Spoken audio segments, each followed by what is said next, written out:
My name is Javier and I am one of the 4 innovative minds behind Engineering Solutions and Services. My team and I have been tasked with a project that requires us to design a circuit board recycling device. And I believe that my strong engineering attributes will serve as a significant addition. Such engineering attributes include my unique problem-solving skills, my creative imagination, and a keen eye for detail. I believe that these attributes, in conjunction with my teams, will be best suited for this project. Good night. My name is Lamar Greaves, and I am a member of the Engineering Solutions team. My team and I have been tasked with the job of designing a machine that will aid in the process of recycling printed circuit boards.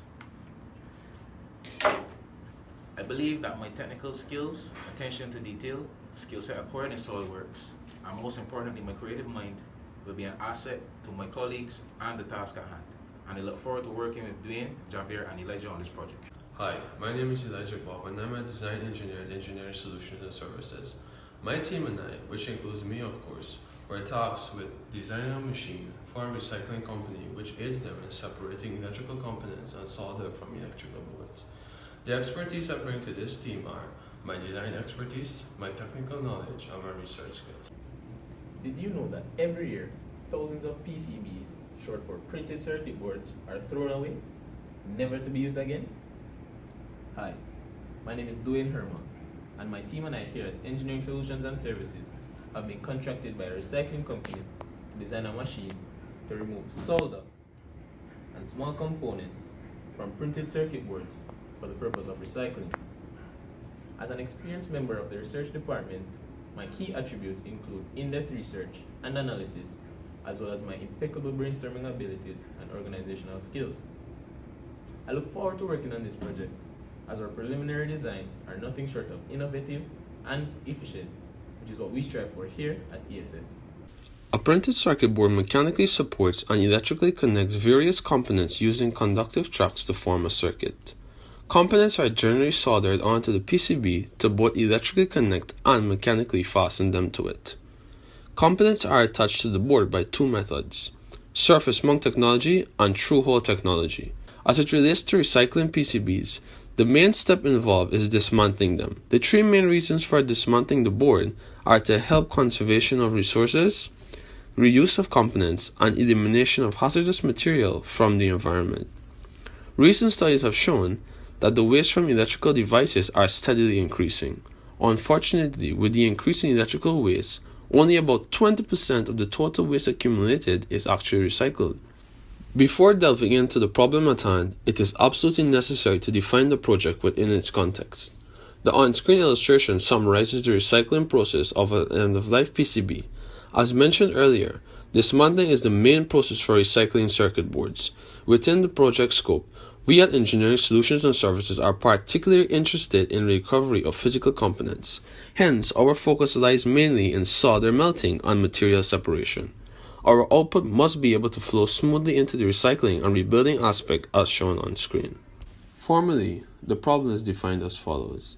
In an attempt to combat the increasing amount of electronic waste being produced, a recycling company is in dire need of a device capable of separating solder and electrical components from printed circuit boards. We at Engineering Solutions and Services aim to design a machine which is capable of separating solder and electrical components from printed circuit boards with the intent of being recycled. In an attempt to achieve our aim, the team has outlined 3 major objectives. Firstly, relevant information on PCBs and the recycling process will be gathered from literature texts and patent reviews. The research findings will be combined with the group's engineering skills to further design concepts of the machine. And finally, using engineering methods, a design will be chosen for further development. In accordance with our first objective, the team has done extensive research on printed circuit boards and the recycling processes associated with them. As mentioned earlier, the main step in PCB recycling is the dismantling of the boards. Surprisingly, most recycling plants around the world achieve this through a manual process. From the third point, one can see that a substantial amount of hazardous materials are introduced into the environment through this method. It is important to note that most dismantling processes utilize initial heating, followed by a separation process, whether it be vibrations, forces, shearing, or impact. The connections on the board are heated beyond the melting point of solder so that dismantling may occur. Through research, the team discovered a number of methods used in dismantling. These are shown in the graphical illustration on screen. The team has been able to gather patents which discuss the operation of 3 machines in particular. 3 different separation methods were analyzed. The first one being the centrifugal force method. This basically involves a heating furnace, wire rolling brush, and a turnover mechanism. The centrifugal roller brushes are made to rotate over the circuit boards in an attempt to remove components. Despite the automated feeding mechanisms, which makes the job less labor intensive when compared to manual dismantling, this device has a number of disadvantages. It immerses the board in oil as the heat transfer mechanism to melt the solder. The impact force method involves a collision between the board and an impactor. This method tends to shatter the board itself, which in turn compromises the circuit board. This method is only useful if the circuit boards will be subsequently shredded. Otherwise, it is a rather destructive process which happens to be ineffective in comparison to other methods. The third method utilizes pressurized hot air to blow out the components after solder has been melted. The engineers at Engineering Solutions and Services favor this method since it keeps the boards intact for further treatment.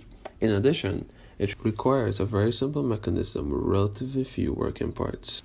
In order to design the best possible device which satisfies our customers' needs, our team has contacted a number of recycling firms. The following user requirements were obtained. The machine's operational costs must be low. Its output should be profitable. It must comply with environmental laws. Its parts must be easy to source. It must be easily operated. It must be semi or fully automated, and finally, it should process the circuit boards in a timely manner. The following design specifications were outlined. The circuit board should not be compromised by the device. In other words, regardless of the processes that will be used to melt solder and separate components, the circuit boards will not be damaged. Secondly, the heat applied in the solder melting process should exceed the melting point of solder. The vibrating screens should have appropriate meshing sizes. This ensures that separation is carried out in an effective manner. The conveyor system must feed and receive circuit boards. Also, the heat source must be positioned at an ideal distance from the circuit board. Regardless of the heat source or transfer mechanism, the board must be a safe distance away from the source so that it will not be damaged. Finally, the heating compartment must accommodate a considerable amount of circuit boards. The machine's capacity will ensure that bulk processing can occur. From the on-screen illustration, it can be seen that the client and user requirements were converted into objectives. The objectives are operational costs, user-friendly, portability, environmentally friendly, efficiency, and maintainability. Their respective metrics are also shown. From the pairwise comparison chart, it can be seen that efficiency has the highest relative weighting of 30.56%. Secondly, there was the user-friendly objective with a 25% weighting. This was followed by maintainability and operational costs with weightings of 19.44 and 13.89% respectively. The team of engineers at Engineering Solutions and Services deemed efficiency and user-friendly as the most important objectives. This is so because we aim to bridge the gap which exists in automated PCB dismantling and recycling. If we design a machine which is efficient, it can process a large number of circuit boards in a timely manner while maximizing output profits. We aim towards a mostly automated system which requires less of the operator. Actually, it is our wish for the operator to be only required to set parameters with the aid of on-screen commands.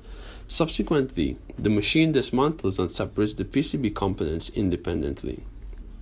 Maintainability and operational costs were also considered. This is so because the team will be designing the machine with parts that are easy to source. Also, whenever maintenance is necessary, the downtime of the machine will not be prolonged. Through maintainability and low operational costs, we aim at a machine which operates with peak performance 95% of the time. We at Engineering Solutions and Services care about the environment, but you might be wondering why the weighting for that objective is relatively low. This is why. Our machine will not be emitting pollutants. Electrical energy will be utilized throughout the process. Given that this machine is being designed for an industrial environment, it is not expected to be moved around often, hence the low portability rating. Seen here is a functional analysis of the design system. Electricity is stored by the power source and almost immediately transmitted, activated, and regulated to suit. This process takes place within a very small time frame. The electricity is supplied to the motor, which in turn activates the conveyor belt, causing a looping motion. The electricity is also converted to heat, respectively, which by means of a heating component will melt the solder. Here, a chart depicting the functional decomposition is laid out. Understanding the context of this project stems from the disassembly of the board to removing solder, separating the components, and the storage and mobility of the parts by various means respectively. The morphological chart seen here was used to illustrate the different means by which each task could be carried out for design purposes. This design uses a heater system in conjunction with a hot blade and compressed air to separate the solder and components from the printed circuit board. The circuit boards are placed in slots along the conveyor system and fed into the heat furnace, which is heated electrically. The temperature is set to a temperature above the melting point of solder from the main control screen by a worker and can be programmed if need be. The heated circuit board then exits the furnace, where it then encounters the compressed air column, which acts in conjunction with the hot blade. As the circuit board is driven towards the hot blade by the conveyor system, the components are scraped off and subsequently blown into the storage unit on the left side of the device, where there is a mesh to catch the components while the solder is stored beneath. The boards alone can pass beneath the blade and are stored in a unit at the back of the machine. This design concept was designed based on the desoldering technique, which involves soldering. It comprises of a conveyor system, 2 solder lined heating press on either side of the conveyor, and 2 storage bins. As the sorted PCBs come in, one worker on the left of the device will attach the boards onto the conveyor via the clips on the belt, which will then be fed into the heating press intervally. As the boards reach the heating press, the heating plates will clamp the boards with the heated solder wick, absorbing the solder into the braid. In the same timely interval, the press will release the board and unroll a new sheet of wick as the conveyor resumes. Another worker on the right of the heating press will then unclip the boards and sheet the components into one bin and place the board into the other. The third design consists primarily of a feeding conveyor, heating compartment, and a receiving conveyor. The heating compartment houses a mechanism which heats the board via radiation. The components are then blown out with the use of pressurized air. The vibrating screen causes the components to fall below into a reservoir where it is collected with the solder.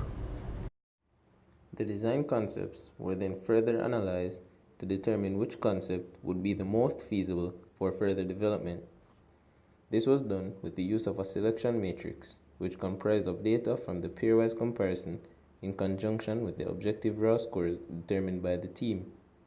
From the table, we can see that no one design was best suited for all objectives. Therefore, the total weighted scores for each design concept were compared and design C was calculated to be the most feasible.